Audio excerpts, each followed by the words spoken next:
The French Revolution set Europe ablaze. It was an age of enlightenment and progress, but also of tyranny and oppression. It was an age of glory and an age of tragedy. One man stood above it all. This was the Age of Napoleon. I'm Everett Rummage, host of the Age of Napoleon podcast. Join me as I examine the life and times of one of the most fascinating and enigmatic characters in modern history. Look for the Age of Napoleon wherever you find your podcasts. I'm Jeffrey Rosen, President and CEO of the National Constitution Center. A few years ago, learning about the forgotten meaning of the pursuit of happiness changed my life. When the founders wrote that famous phrase in the Declaration of Independence, they meant an ongoing commitment to self-improvement and lifelong learning. This discovery inspired me to write a book, and in my new podcast, I explore the founders' lives with the historians who know them best. Plus, filmmaker Ken Burns shares his daily practice of self-reflection. Join me for Pursuit, the Founder's Guide to Happiness. Welcome to Ben Franklin's World, a podcast about early American history with Liz Covart. The study of history is key to understanding who we are and how we can affect a better future. Ben Franklin's World will introduce you to historical people and events that have impacted and shaped our present-day world. And now, here's your host, Liz Covart. Hello, and welcome to episode 59 of Ben Franklin's World, the podcast dedicated to helping you learn more about how the people and events of our early American past have shaped the present-day world we live in. Between the 1830s and 1860s, a clandestine communications and transportation network called the Underground Railroad helped thousands of slaves escape to freedom. Today, we are going to investigate and explore this secret network with Eric Foner, a Pulitzer Prize-winning historian and author of Gateway to Freedom, The Hidden History of the Underground Railroad. During our investigation, Eric reveals what the Underground Railroad was and how it functioned, how slaves escaped slavery and what their escape experience was like, and what life was like for both the men and women who worked on the Underground Railroad and the slaves who reached and settled in free states. Are you ready to explore the harrowing and clandestine world of the Underground Railroad? Let's go meet our guide. With tidings and wisdom to share about our early American past, here is this week's special guest. Our guest is the DeWitt Clinton Professor of History at Columbia University. He specializes in the history of American slavery, the Civil War, and Reconstruction. He is an award-winning historian who won the Pulitzer, Bancroft, and Lincoln Prizes for his book, The Fiery Trial, Abraham Lincoln and American Slavery. And today, we are going to put his expertise in American slavery to good use as we discuss his new book, Gateway to Freedom, The Hidden History of the Underground Railroad. Welcome to Ben Franklin's World, Eric Foner. Yes, thanks. They're very nice to be here. The Underground Railroad represents an important transportation network prior to and during the Civil War. But I would be willing to wager that if most of us were asked to describe what the network was, we would probably say something to the effect of Harriet Tubman, slaves, and freedom. Eric, would you help us flesh out our answer? Would you provide us with a brief overview of the Underground Railroad? Certainly. Well, I'm sure you're right that many people have heard of Harriet Tubman, of course. She's a very well-known figure in American history now. I would say the phrase, the Underground Railroad, is pretty well known, but people sometimes have a kind of an exaggerated, image of it. They take the railroad metaphor a little too literally with, regular stations and stops and routes and agents, almost as if it isn't really a railroad with a schedule and that kind of thing. I would say the Underground Railroad should be understood as a series of local networks that communicated with each other and assisted fugitive slaves in reaching freedom from the South. It didn't have highly regularized routes, and these local networks kind of rose and fell over time. One shouldn't think of it as a permanent, highly organized structure. But nonetheless, it was these local groups in many, many communities, including rural areas and then big cities like New York, Philadelphia, places like that, which did manage to assist a considerable number of fugitives who were escaping from slavery. Now, what I'm referring to so far is in the North. Once you get below the Mason-Dixon line in the slave states, things are much less organized, and most slaves basically escape on their own initiative and may have gotten assistance from kind of almost random people, that is, free black slaves, sometimes some white Quakers, almost who they happen to encounter almost accidentally. There were people like Harriet Tubman. She's fairly unique. She went back into the South 7 or 8 times after escaping herself from Maryland and led out maybe 70 or 80 people altogether. That was remarkable and amazingly courageous, but not particularly typical. Most people who escaped stayed out. They didn't come back to assist other people. Do we have any idea how many slaves the Underground Railroad network helped escape to freedom? This is very hard to say for obvious reasons. Much of the work was conducted in secrecy, and then there were people who escaped who didn't get assistance from anybody. My estimate, and it really is a guess, so to speak, or as they say in public opinion polls, it has a large margin of error. My guess is that between 1830 and 1860, about 1,000 slaves a year managed to reach freedom, assisted by somebody or other, local groups of one kind or another. So that's 30,000 people reaching freedom in Canada or parts of the North in the 30 years before the Civil War. And that's a remarkable thing, 30,000 individuals getting their freedom. However, there were 4 million slaves in the United States in 1860. So the Underground Railroad was not kind of destroying the institution of slavery or undermining it really in highly significant ways. But nonetheless, the actions of these fugitives and of the people who assisted them in the Underground Railroad were very important in terms of the politics of slavery and widening the gap between North and South, and eventually in helping to bring on the Civil War. When exactly did Underground Railroad societies or networks start to form? Well, of course, people have been escaping from slavery ever since there was slavery, so going way back, and there were individuals who assisted them now and then. I say the Underground Railroad really began as an organized series of networks in 1835 when a black abolitionist, David Ruggles, in New York City formed what was called the New York Vigilance Committee. This was an organization mostly of African Americans in New York, but also with some white abolitionists active also. And it was originally formed to stop the kidnapping or to combat the kidnapping of black people off the streets of New York City. New York had abolished slavery by this time, but it was very closely tied to the South through the cotton trade. And there were gangs who just preyed on free blacks, especially children, and would just sort of grab someone off the street, take them to a boat, and send them back into send them into slavery, even though that was totally illegal, of course. People know about this a little bit because of the movie 12 Years a Slave, which was about a kidnapped person which was prominent a few years ago. Anyway, this organization quickly also moved to start assisting fugitive slaves, and it called for other cities to set up these vigilance committees also. And by about 1840, you had committees like this in Philadelphia, in Boston, Albany, maybe in the early 1840s.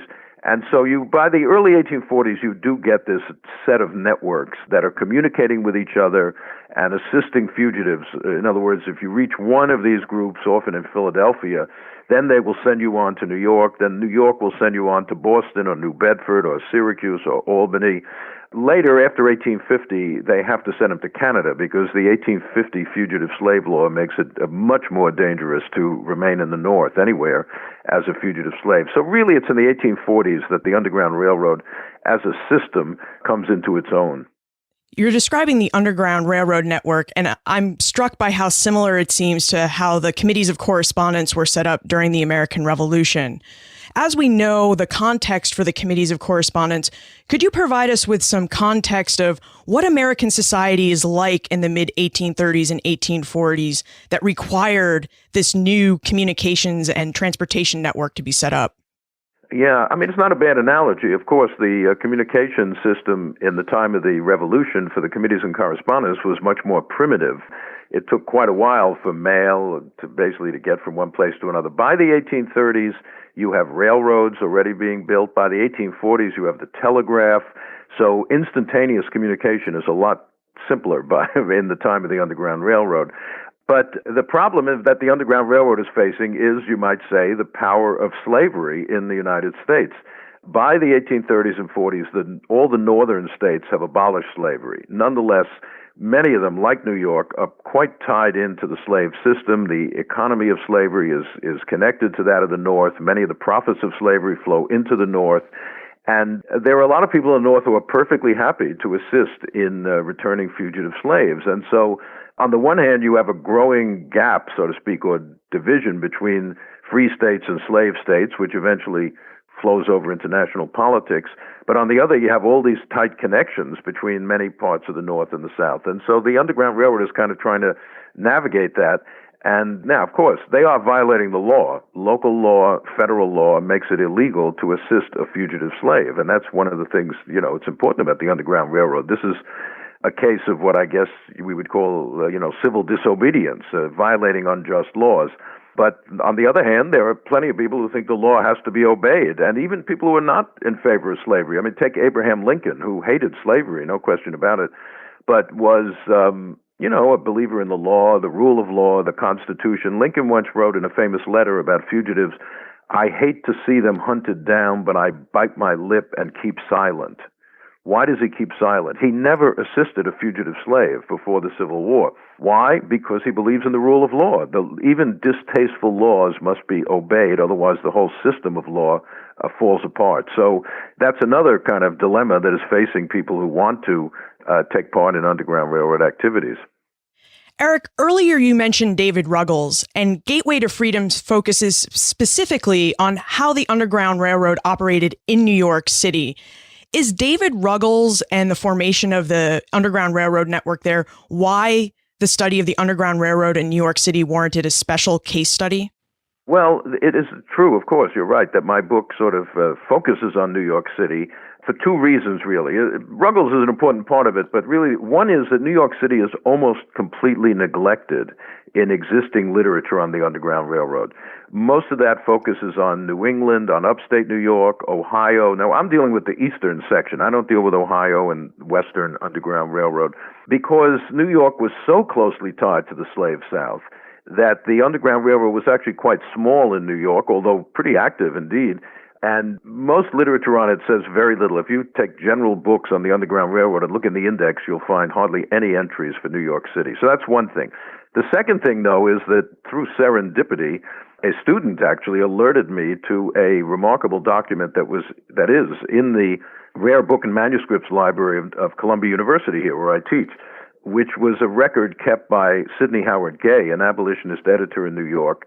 And in the 1850s, he kept these two little notebooks recording the stories of fugitive slaves who passed through New York City in those 2 years, 1855 and 1856, over 200 men, women, and children. This was a remarkable document. You've got the voices, the experiences of these fugitive slaves in the act of escaping. It also talked about how they got to New York and where Gay sent them when they to get to be free. And I had never seen this this document was barely known. It had been cited by one or two people, but it had never really been analyzed or used very effectively. And this kind of opened up the story of the Underground Railroad in New York City in a way that was impossible without that document. So in a sense, I worked outward from what Gay called the record of fugitives, which, by the way, we've now digitalized and put online. So anyone who is interested in seeing it and reading some of these remarkable stories of these fugitives, just Google record of fugitives and it'll bring you to our website with not only the document, but a transcript, which I prepared because the handwriting is sometimes a little hard to read. So really, that's why I started with this document and worked outward. So in a sense, that's what made me begin in New York City. But since the Underground Railroad, by definition, connects different places, I then had to start working on Philadelphia, on Wilmington, Delaware, Baltimore, and then New England. So it kind of works outward from New York. But New York was the hub, in a sense, of this eastern network of the Underground Railroad. You also mentioned that the Underground Railroad started with something called the New York Vigilance Society. Would you tell us about that society and the types of people who participated in it? Well, as I mentioned before, David Ruggles, the New York Vigilance Committee, David Ruggles, the black abolitionist, founded this in 1835. It was interracial. The board of directors, or whatever you call it, managers, was both black and white activists in New York City. Most of the members, though, or it's not even members, it wasn't really an organization that had membership, but they had meetings, which a lot of people would come to periodically and raise money for them.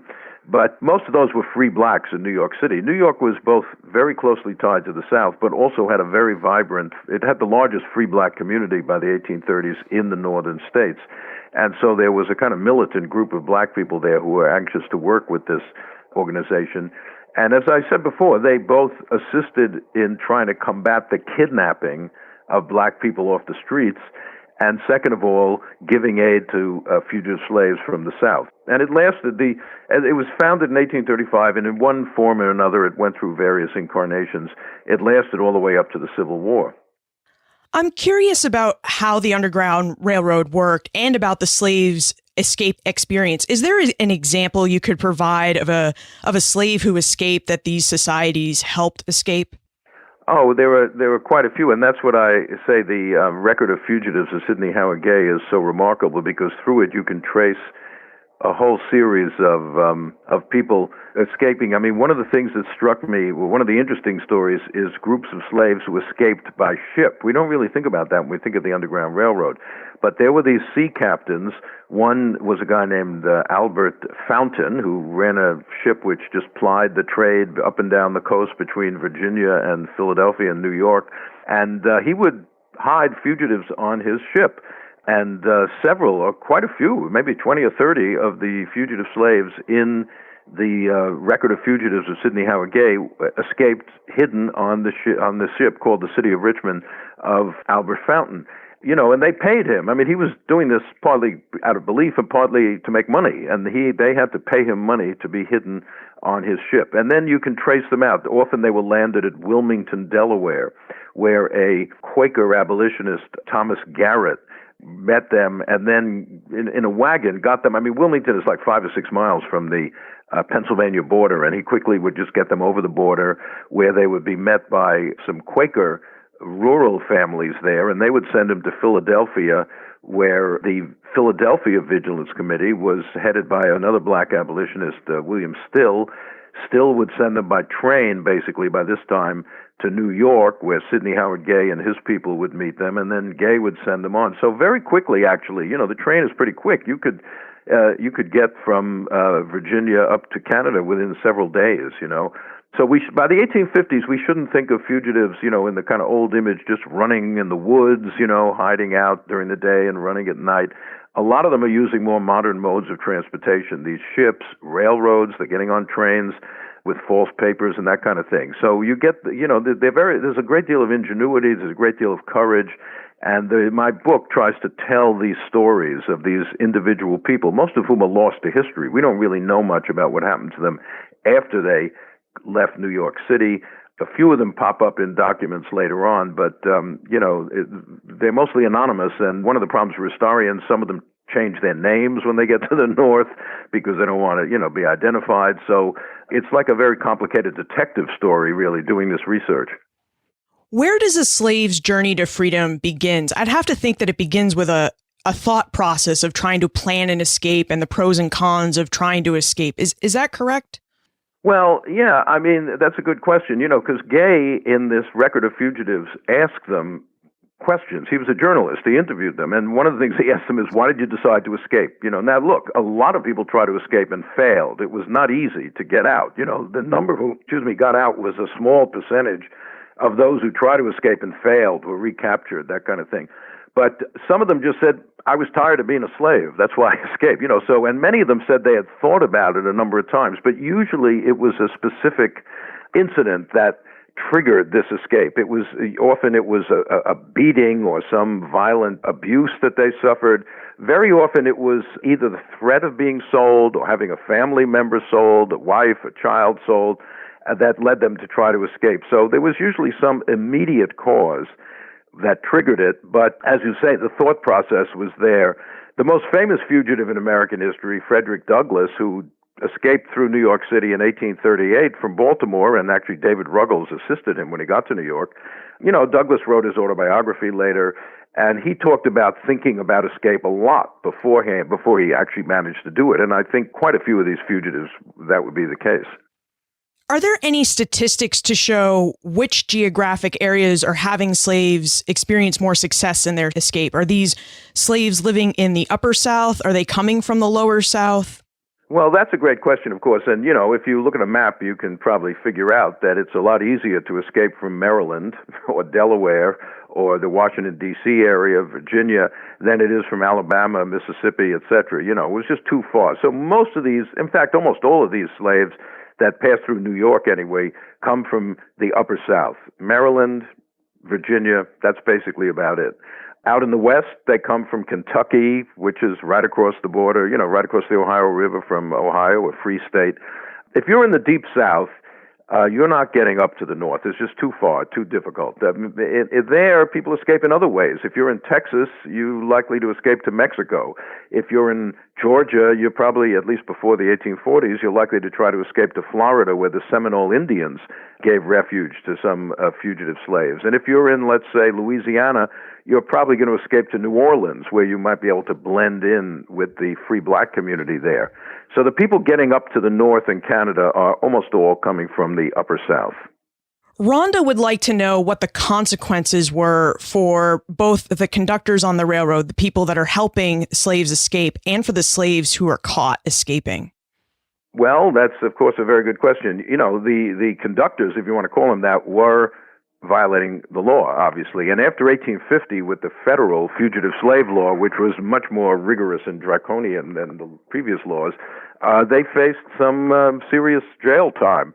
And there were some. There was a farmer in Ohio, Van Zandt, who his case went all the way up to the Supreme Court, and he was fined and put in jail for assisting the escape of some fugitives. But it's interesting that most of these people who were assisting fugitives were not prosecuted. First of all, there were parts of the North where public opinion was so much in favor of them that you could never get a jury to convict. For example, in Syracuse, New York, the Underground Railroad was completely open. It was not hidden or secret at all. And nobody tried to do anything about it because the general sentiment in Syracuse was quite hostile to slavery and really in favor of helping fugitive slaves.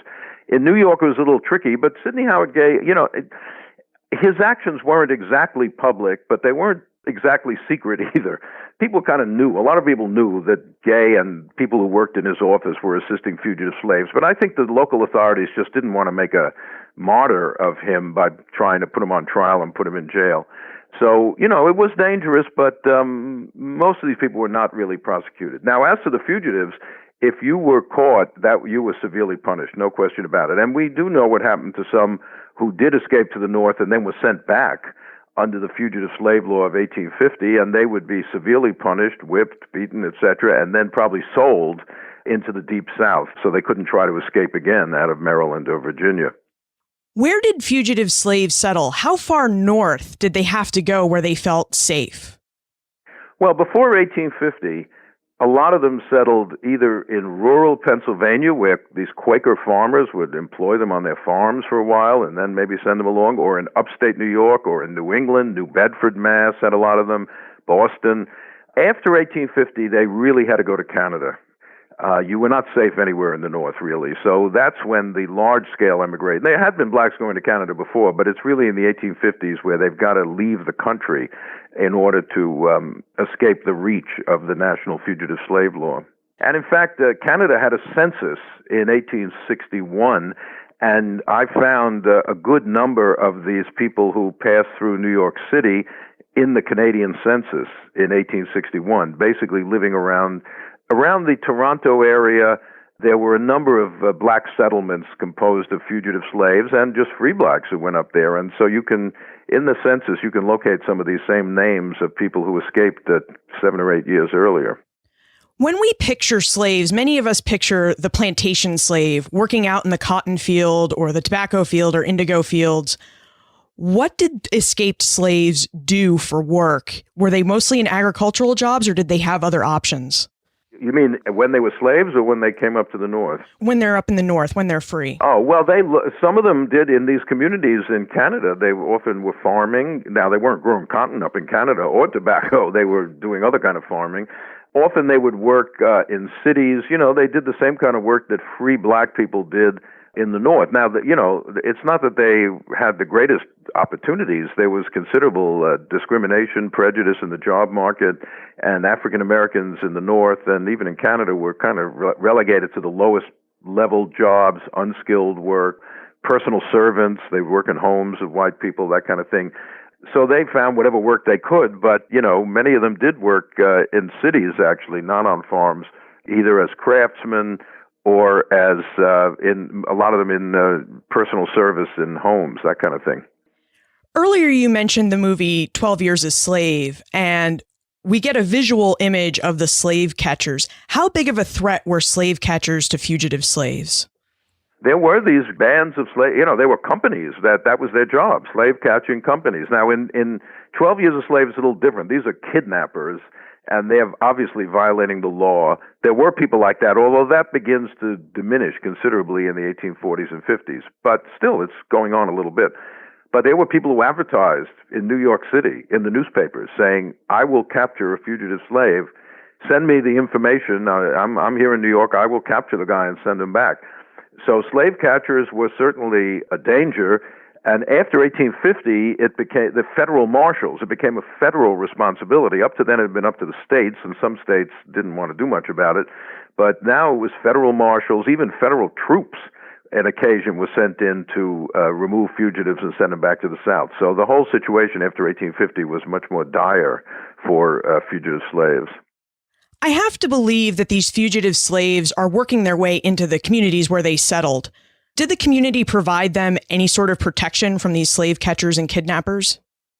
Yes, they certainly did, and there were violent altercations. In fact, in 1851 in Christiana, Pennsylvania, where a sheriff and a owner and a slave catcher tried to apprehend a couple of slaves who were living in near this town of Christiana, and a whole group of mostly blacks from the neighborhood and also some whites kind of confronted them, and a fight broke out, and one of the slave catchers was killed, actually.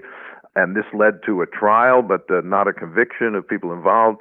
And there were cases of violent rescues of fugitives, like the Jerry rescue up in Syracuse, where a mob just stormed the courthouse and grabbed the fugitive and sent him off to Canada. So, yes, there were places where local communities were very active in trying to protect fugitive slaves. But as time went on, that became more and more difficult because the federal government began taking more and more stronger action to make sure that the local rescues couldn't take place. Let's talk about Harriet Tubman. Earlier, you mentioned she made 7 or 8 trips down south. Could you just tell us a bit more about who she was and what she was doing when she was going down south? Well, she was a slave in Maryland, and in 1849, I think it was, she escaped for the first time with a couple of members of her family. She had an extended family there in Maryland. And in the next several years, she went back, as I said, a number of times, mostly to lead out family members, but then other slaves kind of joined up. So each time she would have 6, 7, 8 slaves, whatever it was. And that was incredibly dangerous, obviously.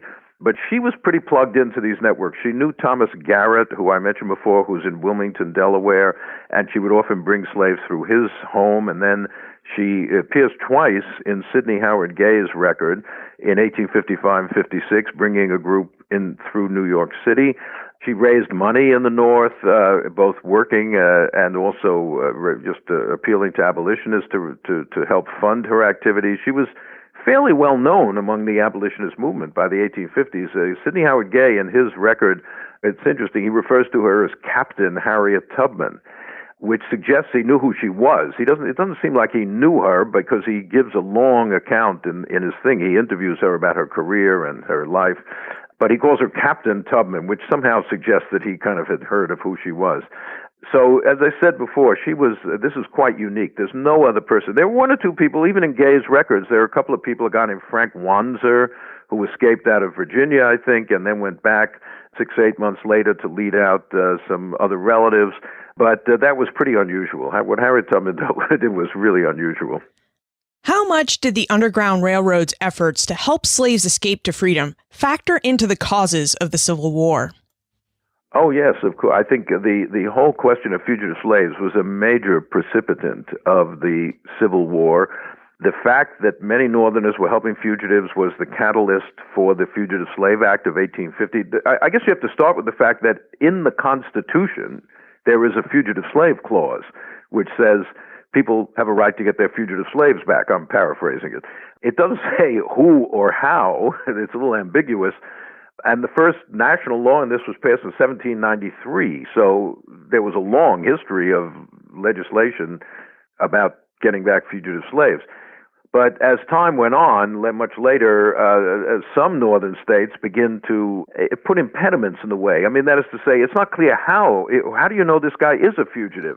So they say, well, there has to be a trial by jury, or there has to be some evidence presented, and sometimes these things make it difficult to apprehend or send back the fugitive, and that's why you get the Fugitive Slave Law of 1850. Now, the Fugitive Slave Law of 1850 imposes federal power on the states. It's ironic because we tend to, associate the South with states' rights before the Civil War, but this was a complete violation of the rights of the states. The South did not believe in states' rights. The South believed in slavery.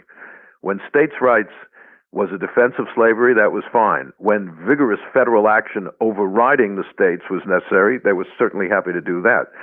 And the Fugitive Slave Law of 1850 overrode all the criminal and other procedures that northern states had put into place. So anyway, this alarms a lot of people who aren't even that anti-slavery, but they think that the local justice system is being completely invalidated. And it reinvigorates the Underground Railroad. The Underground Railroad becomes more active in the 1850s, not less, despite this law, and that leads to more resentment in the South. And it becomes, as I say, a major part of the sectional crisis which is developing. And so a good example of that is when, in December 1860, when South Carolina declares it's seceding, they issue a declaration of the causes of secession. It's sort of like the Declaration of Independence, where they lay out why they're doing this. And the number one grievance against the North is the resistance to returning fugitive slaves. Now, not a lot of fugitive slaves escaped from South Carolina. It was too far. But nonetheless, this is the number one issue they raise as an example of why they can't trust the North anymore. So the fugitive slave issue is certainly, it's not the whole thing by any means, but it's certainly contributing to what William Seward called the irrepressible conflict. We've certainly discussed the importance of the Underground Railroad. Now, I have passed many historic sites and they'll say, this is a site on the Underground Railroad. I mean, it's almost as ubiquitous as the sign, Washington slept here. Monique would like to know if there are places or historic sites associated with the Underground Railroad, either in New York City or in other places that we can visit today and know that they were actually stops or places associated. Oh, yeah, there are plenty of places. There are churches that gave refuge in Brooklyn, New York, the church of Henry Ward Beecher, the minister there. Plymouth Church is still there. In my book, I have a little map of Underground Railroad sites in New York City. Now, most of those are gone. In New York City, in Lower Manhattan, there aren't a lot of buildings still around from the 1840s. But David Ruggles' home is still there. And there are one or two other places that are still there. There's the home of the Gibbons family in the 20s, I think, which definitely they were part of the Underground Railroad and harboring fugitives in the 1850s. So, yeah, there are sites. And then if you go to other places like Syracuse or Boston, there are such sites. Now, of course, a lot of buildings from back then are no longer standing.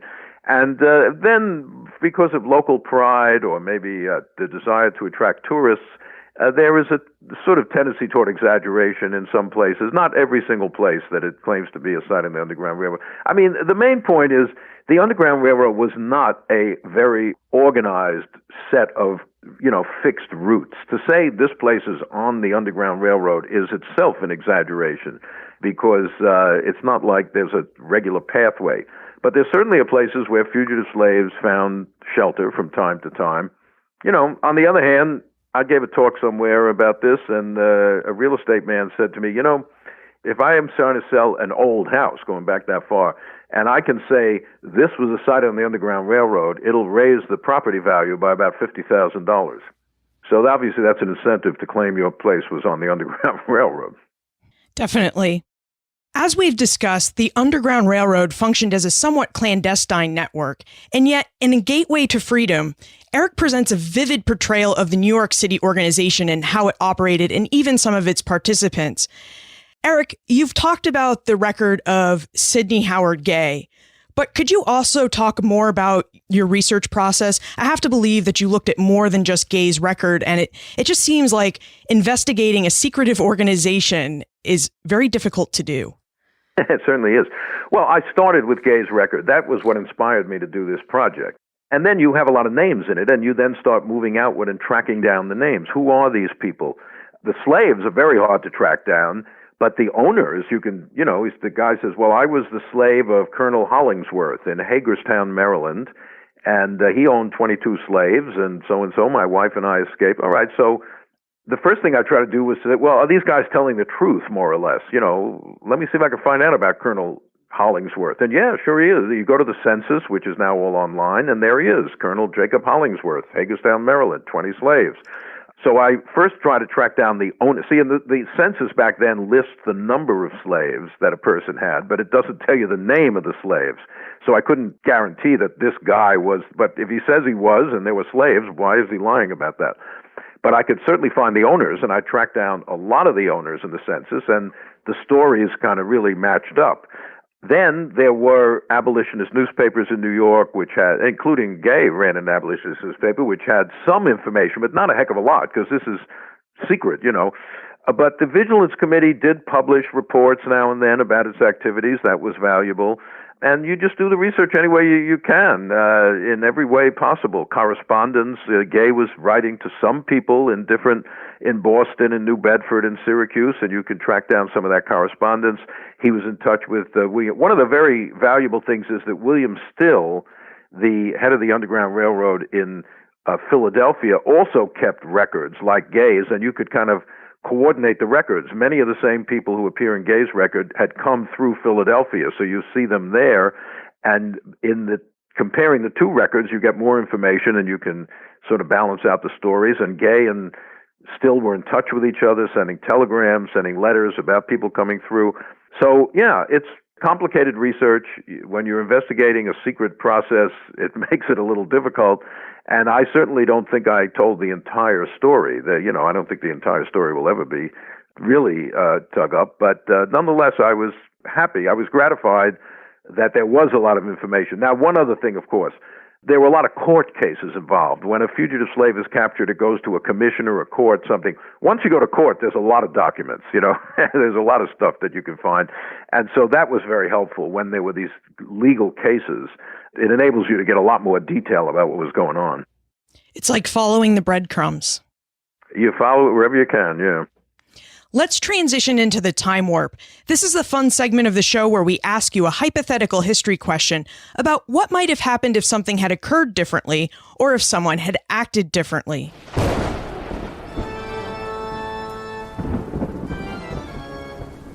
The time warp. Historians can't predict the future, but they can speculate about what might have been. Eric, in your opinion, what might have happened if the men and women of New York City had not participated in the Underground Railroad? Would the Underground Railroad network have formed, and how would it have functioned without a hub in New York City? Well, it's good. New York City was a very important hub, but I think without it, the Underground Railroad would have taken some different form, but it certainly would have existed. There were plenty of people in other places happy or anxious to affect fugitive slaves. And New York City was not the only hub. There were many people who were sent directly to upstate New York or New England from Philadelphia, not through New York. They would be sent through middle of Pennsylvania and up through, let's say, Lancaster, and then up into the southern tier there of New York State, and then up to Syracuse.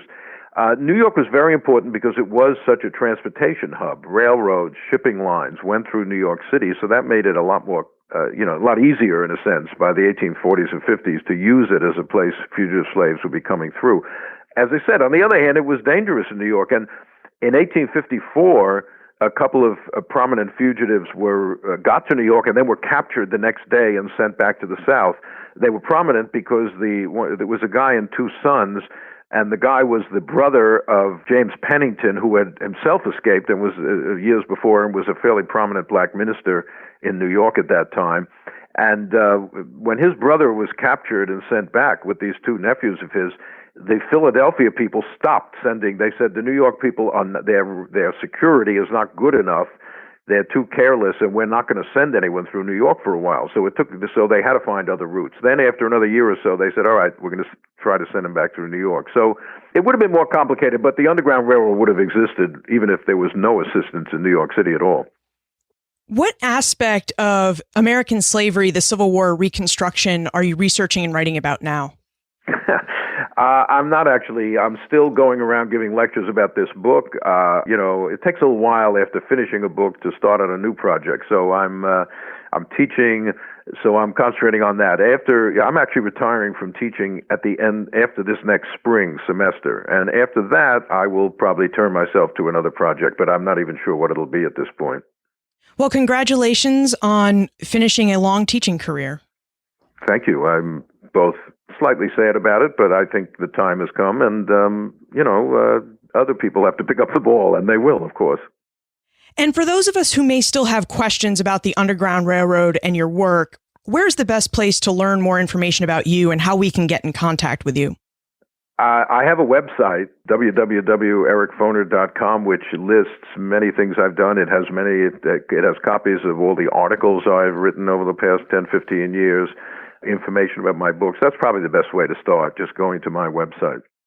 Eric, thank you so much for telling us about the Underground Railroad and how it worked. Very nice to talk to you. I enjoyed it.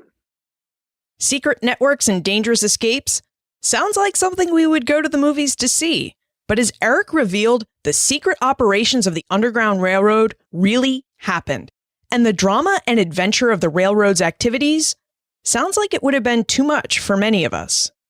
Escaping from slavery proved to be a harrowing experience. Not only did escapees have to find a way to freedom, but they also had to keep looking over their shoulder once they arrived in a free state. As Eric recounted, slaves escaped slavery in many ways.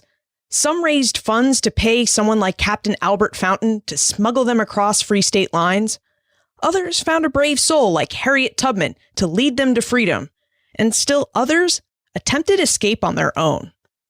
Between the 1830s and 1860s, the Underground Railroad's communications and transportation network helped thousands of slaves make their way to freedom.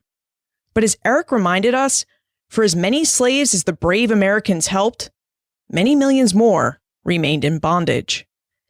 If you would like to discover more about Eric, his book, Gateway to Freedom, plus everything we talked about today, be sure to check out the blog post for this episode, benfranklinsworld.com/059. Thank you for joining the Ben Franklin's World movement. This movement is about restoring history to the forefront of the public mind. And your social shares, app downloads, word of mouth support, and financial support are critical to the success of this movement and this show. If you would like to become a member of the movement, text Support BF World to 33444 or check out benfranklinsworld.com/movement for more information. Are you looking for that perfect holiday gift for your friends and family members? Why not give them the gift of history by giving them the Ben Franklin's World app? The app is free. All you have to do to gift it to them is send them to benfranklinsworld.com/apps, or the next time you see them, why not take their phone and download it for them? Finally, I need your help. Have you ever visited an historic site associated with the Underground Railroad? I'm not sure I ever have, and now I'm on the lookout for interesting places to visit. Let me know where I should go. Email your advice to liz@benfranklinsworld.com, tweet me @LizCovart, or post a comment on the show notes page for this episode, or in Poor Richard's Club. And remember, never leave till tomorrow that which you can do today.